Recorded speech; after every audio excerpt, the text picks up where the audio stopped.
नमस्कार, आप देख रहे हैं लाइव हिंदुस्तान। मध्य प्रदेश हाईकोर्ट की ग्वालियर खंडपीठ के परिसर में संविधान निर्माता डॉक्टर भीमराव अंबेडकर की प्रतिमा को लेकर वकीलों के दो गुटों के बीच जो विवाद पिछले कुछ वक्त से चल रहा है, ऐसा लगता है कि अब ये एक बड़ा राष्ट्रीय मुद्दा बन सकता है। ऐसा हम इसलिए कह रहे हैं क्योंकि अभी तक इस पूरे मामले में भीम आर्मी की एंट्री हुई थी। चंद्रशेखर आजाद ने इसको लेकर बयान दिया था, लेकिन अब कांग्रेस इस मुद्दे को बड़े स्तर पर ले जाने की तैयारी कर रही है। कांग्रेस खुलकर इस मुद्दे पर अपने स्टैंड के साथ सामने आ गई है और इस मुद्दे को इस कदर उठाने की तैयारी है कि कांग्रेस के कुछ नेताओं ने बाकायदा दिल्ली आकर कांग्रेस के मुख्यालय में इस मुद्दे पर एक बैठक की है। जी हां, कांग्रेस के मुख्यालय में ग्वालियर चंबल क्षेत्र के विधायकों, जिला अध्यक्षों और पार्टी के पदाधिकारियों और वकीलों के साथ एक बैठक की गई है और इस बैठक के बाद पार्टी ने बाकायदा एक प्रेस कॉन्फ्रेंस भी की और उसमें बताया कि कैसे आरोप लगाया कि कैसे आरएसएस इस पूरे विवाद में कहीं ना कहीं पीछे से शामिल है और वो नहीं चाहती कि बाबा साहब की मूर्ति हाईकोर्ट के परिसर में लगाई जाए।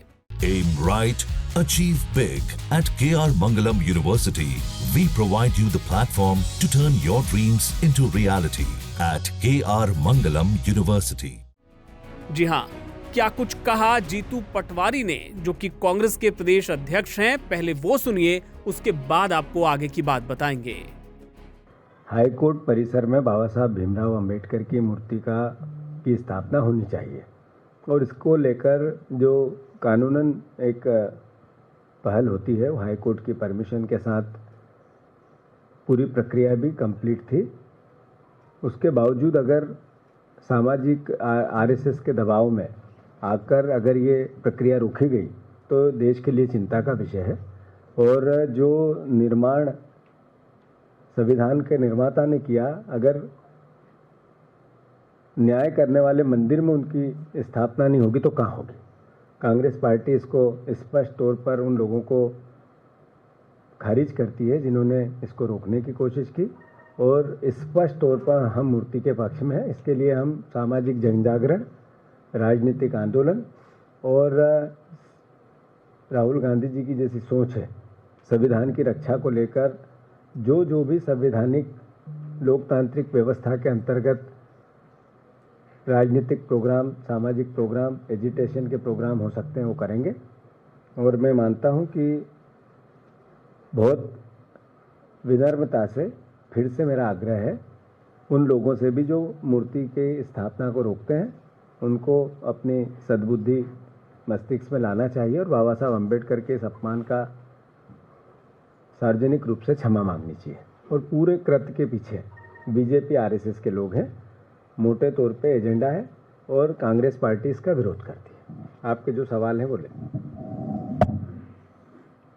क्या आप लोग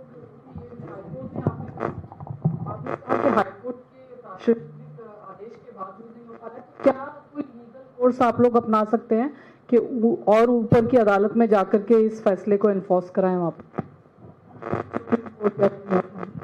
दो सोच एक साथ है। एक है कि लीगल तरीके से इसका काम चल रहा है और हाईकोर्ट ने परमिशन दी थी, इसके खिलाफ लोग गए हैं दूसरी अदालतों में, ऊपर की अदालतों में। पर सोच क्या है? सोच है वही जो एक बाबा साहब अम्बेडकर के व्यक्तित्व को दबाना चाहती है, संविधान विरोधी, आरक्षण विरोधी, जो एक सामाजिक सर्वधर्म संभाव का व्यय है भारत में, उसका विरोध करके जातिगत दुर्भावना पैदा करना। ये वही लोग हैं जिसके पीछे अगर लोगों को चिन्हित किया जाएगा तो एक विचारधारा के मिलेंगे। तो चूंकि हम राजनीतिक दल हैं, देश के संविधान के निर्माण में हमारी भूमिका थी, लागू करने में हमारी भूमिका थी। बाबा साहब अम्बेडकर ने जब संविधान का निर्माण किया तो कांग्रेस पार्टी के सोच के साथ किया, तो स्वाभाविक है कि हम कानूनन लड़ाई भी लड़ेंगे और स्वाभाविक है हम राजनीतिक लड़ाई भी लड़ेंगे। तो सुना आपने किस तरह कांग्रेस इस मुद्दे को लेकर अब आक्रामक होने की तैयारी कर रही है। दरअसल ये पूरा मुद्दा 19 फरवरी 2025 से शुरू हुआ था, जब तत्कालीन जो चीफ जस्टिस थे सुरेश कुमार कैत, उनसे कुछ वकीलों ने मुलाकात की थी और उनको ज्ञापन दिया था, कहा था कि बाबा साहब की जो प्रतिमा है उसको हाईकोर्ट के परिसर में लगाया जाए। मौखिक स्वीकृति उनका कहना है कि उस वक्त दे दी गई थी। इसके बाद अगले महीने मूर्ति स्थापना के लिए हस्ताक्षर अभियान शुरू कर दिया गया और साथ ही चंदा भी जमा किया गया। इसके बाद अगले महीने यानी अप्रैल के महीने में इस पूरे मामले को लेकर विवाद जो था वो शुरू हो गया, क्योंकि मूर्ति स्थापना का जो दिन था वो 14 मई 2025 तय किया गया और इसके बाद वकीलों का एक गुट खुलकर सामने आया जिसने इस प्रतिमा को लगाए जाने का विरोध किया। इस दौरान महिला पुलिसकर्मियों से कुछ दुर्व्यवहार के आरोप भी लगे।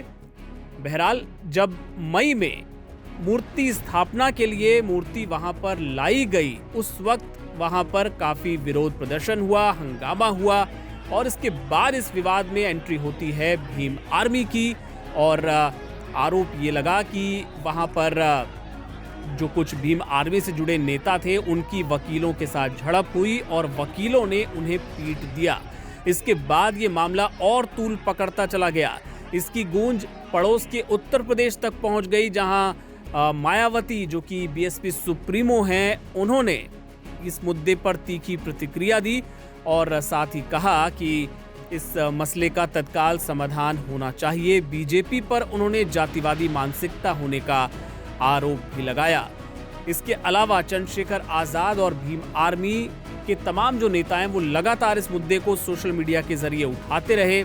आजाद समाज पार्टी ने तो 11 जुलाई 2025 को अंबेडकर महापंचायत का भी ऐलान किया।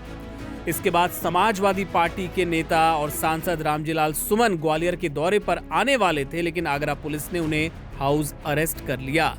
तो ये तमाम चीजें इसको लेकर होती रहीं, लेकिन अब जिस तरीके से कांग्रेस इस मुद्दे पर खुलकर आई है और इस मुद्दे को उठाने की तैयारी कर रही है और उसमें आरएसएस वाला एंगल जो कांग्रेस ने दिखाने की कोशिश की है, उसके बाद ये एक बड़ा मुद्दा आने वाले वक्त में बन सकता है और एक टकराव भी इसे लेकर देखने को मिल सकता है। इससे जुड़े तमाम अपडेट्स पहले भी आप तक हम पहुंचाते रहे हैं और लाइव हिंदुस्तान पर आगे भी इससे जुड़ी खबरें, अपडेट्स आपको हम देते रहेंगे।